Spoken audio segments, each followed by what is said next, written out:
Welcome to Man Does Tech, where I solve the problems you didn't even know you had. You start by identifying your GPU and making a recovery plan. Open Device Manager and note the exact adapter name and vendor. This tells you which driver package to get. Once done, create a system restore point or backup current driver files so you can roll back if needed.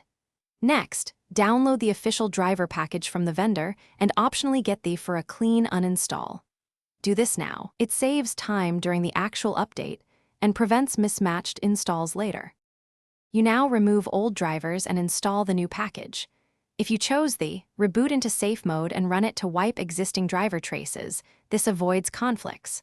Once complete, reboot normally and run the official installer you downloaded. Choose the custom or clean install option when offered, because that replaces outdated components. Follow prompts, accept necessary reboots, and then reboot once more. Make sure to open Device Manager or the vendor control panel to confirm the driver version. You finish by validating the update and knowing how to recover. First, run a game, benchmark, or stress test to confirm stability and performance. Watch temps and artifacts.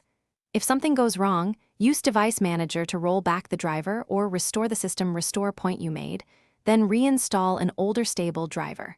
If problems persist, check power connections, GPU temps, and BIOS settings for GPU configuration, and consult vendor support for logs.